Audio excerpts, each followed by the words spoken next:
आज का चैप्टर 5 के चैप्टर 5 का टॉपिक सेकंड पढ़ रहे हैं आज धारा घनत्व। धारा के बारे में आपको मैं कल बता चुका हूँ अच्छे से कि धारा क्या होती है, सदिश राशि है, अदिश राशि है, सदिश राशि तो क्यों है, क्या सारा कुछ के बारे में बात कर चुके हैं। आज हम पढ़ने वाले हैं नया टॉपिक धारा घनत्व। धारा घनत्व किससे लिखते हैं बेटा, अपन जे से लिखते हैं। देखो धारा घनत्व क्या होती है, किसी प्रति एकांक क्षेत्रफल से प्रति एकांक क्षेत्रफल से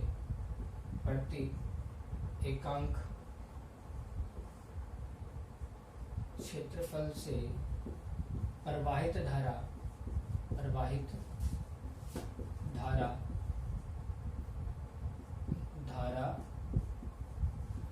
कहलाती है। प्रति एकांक क्षेत्रफल से प्रवाहित होने वाली धारा को अपन क्या बोलते हैं, धारा घनत्व बोलते हैं। रिप्रेजेंट कैसे करते हैं इसको, जे सदिश से। देखो कैसे, मैंने कहा कि क्षेत्रफल मेरे पास कितना है, ए क्षेत्रफल है, क्षेत्रफल कितना है ए, इससे प्रवाहित धारा का मान कितना है आई। क्षेत्रफल राशि कैसी है, सदिश राशि, इसको सदिश लिख दिया। एकांक का निकाल कर दे, एक भाग में इस दिन क्या बनेगा, यहाँ पे एकांक आ जाएगा तो आई बटे ए सदिश, यानी ये क्या गया, प्रति एकांक क्षेत्रफल में प्रवाहित होने वाली धारा का मान आ गया। और इसी को अपन क्या बोलते हैं, धारा घनत्व। और लिखते हैं किससे, इसको अपन जे सदिश से लिखते हैं, धारा घनत्व लिखते हैं किससे, इसको बेटा जे सदिश से लिखते हैं। यदि प्रति एकांक क्षेत्रफल से प्रवाहित होने वाली धारा का मान क्या, धारा घनत्व, तो वैल्यू क्या बनेगी, जे बराबर आई अपॉन ए सदिश। तो मात्रा क्या होगा बेटा इसका, इसकी मात्रा की बात की जाए, धारा का मात्रा क्या होता है एम्पियर, और क्षेत्रफल का मात्रा क्या होता है मीटर स्क्वायर। तो मात्रा क्या बन गया, एम्पियर प्रति मीटर स्क्वायर। ये किसका मात्रा आ गया, ये मात्रा आ गया धारा घनत्व का। क्लियर हुआ बेटा, ठीक है। अब देखो मान लिया जाए कि अब जो धारा प्रवाहित हो रही है वो किससे, एक पूरे क्षेत्रफल से प्रवाहित न होके एक क्षेत्रफल अल्पांश से प्रवाहित हो रही है। पूरा क्षेत्रफल मान लो, इससे कोई ना कोई धारा प्रवाहित हो रही है। अब मैं पूरा क्षेत्रफल ए है, इसका एक भाग ले ले, इसके छोटा सा मैं उसको क्या नाम दिया डी ए। अब यदि मैं बोलूं कि धारा जो प्रवाहित हो रही है वो डी अल्पांश से प्रवाहित हो रही है, तो प्रवाहित होने वाली धारा का मान कितना होगा, धारा घनत्व का मान कितना, उसका मान होगा जे सदिश बराबर डी आई सदिश अपॉन डी ए सदिश। डी ए सदिश के रूप में लिखना तो आप एकांक एक कैप लगा दो, सदिश बन जाएगा। इसका मतलब क्या हुआ, यदि पूरे क्षेत्रफल ए से प्रवाहित होने वाली धारा आई है तो डी अल्पांश से तो आई नहीं होगी ना, उससे तो कितनी होगी, डी आई होगी। तो धारा घनत्व का मान कितना बन गया, डी आई बटे डी ए। ये क्या गया, एकांक क्षेत्रफल में प्रवाहित धारा का मान आ गया। इसको हम क्या बोलेंगे, धारा घनत्व बोलेंगे। अब देखो बेटा, मैंने कहा इस तरह से बहुत सारी करंट फ्लो हो रही है, धारा प्रवाहित हो रही है, और इसके रास्ते में मैंने क्या रख दिया, एक क्षेत्रफल रख दिया। किसी क्षेत्रफल अल्पांश का एक टुकड़ा रख दिया, पूरा क्षेत्रफल ने क्षेत्रफल अल्पांश लिया इस तरह से।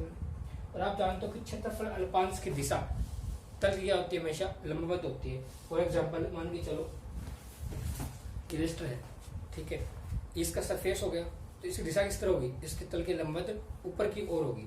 हुआ क्या, इस तरह से करंट का फ्लो हो रहा है, इस तरह से क्या हो रहा है, करंट का फ्लो हो रहा है। इस सरफेस को बिल्कुल सीधे न रख के मैं इसको थोड़ा सा इस तरह से बेंड डाल दी इसके अंदर, तो इसकी दिशा किधर होगी, नीचे की ओर होगी। धारा दिशा किधर होगी, ऊपर की ओर होगी। इसका मतलब ये हुआ ना, तो ध्यान से देखिए आप, ये इस तरह झुका हुआ है थोड़ा सा, तो ये किसकी दिशा हो गई, धारा की, ये अल्पांश की दिशा हो गई। और आप दोनों के बीच में कोण कितने डिग्री बन रहा है, थीटा बन रहा है। और आप जानते हो जो आप सदिश लिखते हो ना, इस तरह से सदिश निकालते हो, मान लीजिए आपका ए सदिश है, कोण बन रहा है थीटा, तो आप ऐसे लिखते हो ना बेटा, तो थीटा इसको स्पर्श करता हो गया, कोस घटक होता है तो ए कोस थीटा, इसको क्या करते हो ए साइन थीटा, तो कोस वाला क्या बन जाएगा, इस सदिश वाला क्या बन जाएगा, डी ए कोस थीटा बन जाएगा। यदि क्षेत्रफल अल्पांश डी ए धारा के क्या नहीं है, लंबवत नहीं है, तो उस अवस्था में धारा घनत्व का मान कितना आएगा, इसका मान आएगा जे सदिश बराबर D I divide by D A cos theta. और ए का क्या है बता रहे, इसकी दिशा बता रहे कि धारा घनत्व कैसी राशि है बेटा, एक सदिश राशि है। कैसी राशि है, एक सदिश राशि है, ठीक है। यदि यहाँ से आपको इसका मान निकालना हो, धारा का मान निकालना हो, करंट का मान निकालना हो, तो क्या निकले, इसके मान आएगा डी आई बराबर जे सदिश डॉट, सॉरी आप ऐसे कर सकते हो, जे डी ए कोस थीटा, और यहाँ पे दिशा के लिए मैंने कैप लगा दिया। ये किसका मान आएगा, धारा का मान है। कुल धारा निकालने क्या करते हो आप, तब क्या करते हो, और दायरे आई, और ये क्या बन जाएगा, बन जाएगा आपका जे डी ए कोस थीटा, और ए का क्या बता रहा है, इसकी दिशा बता रहा है। इसको आप ऐसे भी लिख सकते हो ना, इंटीग्रेशन जे सदिश डॉट डी ए सदिश, कैसा गुणनफल है ये दोनों का अदिश गुणनफल है। तो ये आपकी क्या आ गई, परिणामी धारा का मान आ गया। इसके कारण आया धारा घनत्व के कारण धारा का मान कितना है, जे सदिश डॉट डी ए। यानी कहने का मतलब ये हो गया कि धारा घनत्व का यदि आप क्षेत्रफल के पृष्ठीय समाकलन कर दो तो क्या बन जाएगी, वो धारा का मान आ जाता है। ये तो आपको क्या होगा बेटा, धारा घनत्व हो गया। नेक्स्ट टॉपिक है इसी के साथ में क्या दिया है, धात्विक चालकों पर विद्युत आवेश का प्रवाह है। धात्विक चालकों के ऊपर विद्युत आवेश का प्रवाह है। देखते हैं ये क्या बता रहा है। छोटा सा टॉपिक है, कुछ ज्यादा बड़ा नहीं, थ्योरेटिकल है, हालांकि बताने लायक उसमें कुछ है नहीं। धात्विक चालकों पर आवेश का प्रवाह है।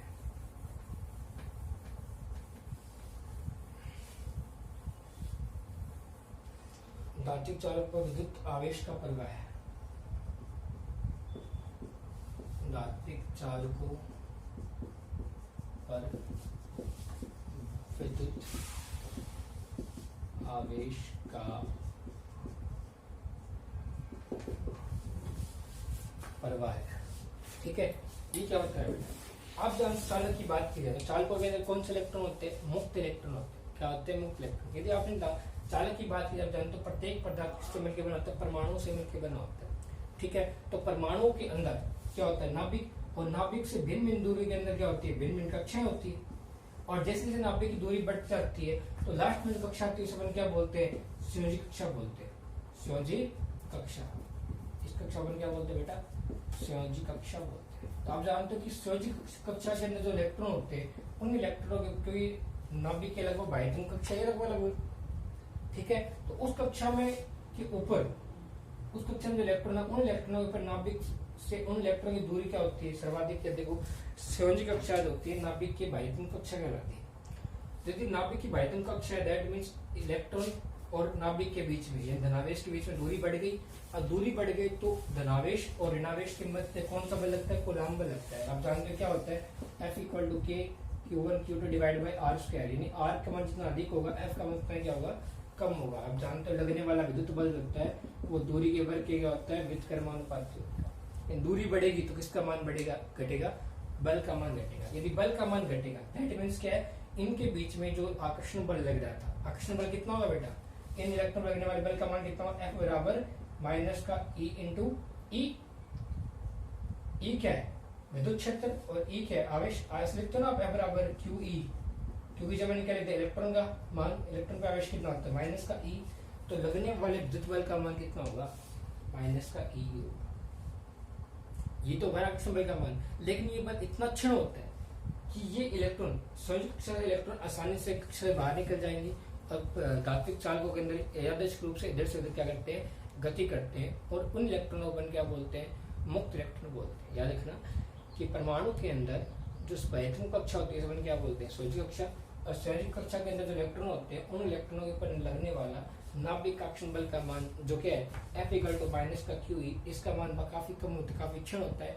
उस वजह से ये संयोजी कक्षा के इलेक्ट्रॉन आसानी से चालकों के अंदर यहाँ से वहां गति कर लेते हैं, यादृच्छिक गति कर पाते हैं, जिसके कारण इस गति को अपन क्या बोलते हैं, यादृच्छिक गति बोलते हैं। इन इलेक्ट्रॉनों को अपन क्या बोलते हैं, मुक्त इलेक्ट्रॉन बोलते हैं। ठीक है, अब एक चीज ध्यान में रखनी, क्या इन चालकों के अंदर, इन चालकों के अंदर जब ये इलेक्ट्रॉन गति करते हैं, क्या करते हैं, इलेक्ट्रॉन गति करते हैं। मान के चलो अपने पास एक चालक है, क्या है, चालक है,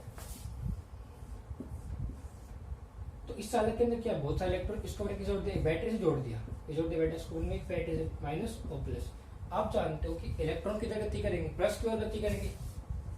इलेक्ट्रॉन किधर गति करने वाले हैं, प्लस की ओर। इलेक्ट्रॉन गति करेंगे बेटा आपके प्लस की ओर, और विद्युत क्षेत्र किधर प्रवाहित होगा, विद्युत क्षेत्र आप जानते हैं हमेशा धनावेश से बल रेखा निकलती है, ऋणावेश प्रवेश करती है, तो विद्युत क्षेत्र की दिशा किस तरफ है, की दिशा तो इस तरफ है, लेकिन इलेक्ट्रॉन के प्रवाह की दिशा किस तरफ है, इलेक्ट्रॉन की प्रवाह की दिशा किस तरफ है, इस तरफ है। इसका याद रखना कि जब धात्विक चालकों के अंदर मुक्त इलेक्ट्रॉनों का प्रवाह होता है तो मुक्त इलेक्ट्रॉन का प्रवाह किधर होता है, विद्युत क्षेत्र की विपरीत दिशा में इलेक्ट्रॉनों का क्या होता है, प्रवाह होता है।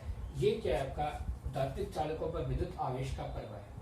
ठीक है। इस प्रकार से क्या होता है प्रवाह कि चालकों के ऊपर जैसे आप विभवांतर आरोपित करते हो कि इलेक्ट्रॉन का प्रवाह जो होता है वो विद्युत क्षेत्र के प्रवाह की क्या होता है विपरीत होता है। अब बोलो ये कैसे निकाला आपने, देखो प्लस से माइनस की ओर इसका क्या विद्युत क्षेत्र का प्रवाह होता है। ठीक है बेटा, ये चैप्टर ये सॉरी टॉपिक आपका ये भी कंप्लीट हुआ। नेक्स्ट टॉपिक की बात नेक्स्ट क्लास में करते हैं, तब तक के लिए बाय।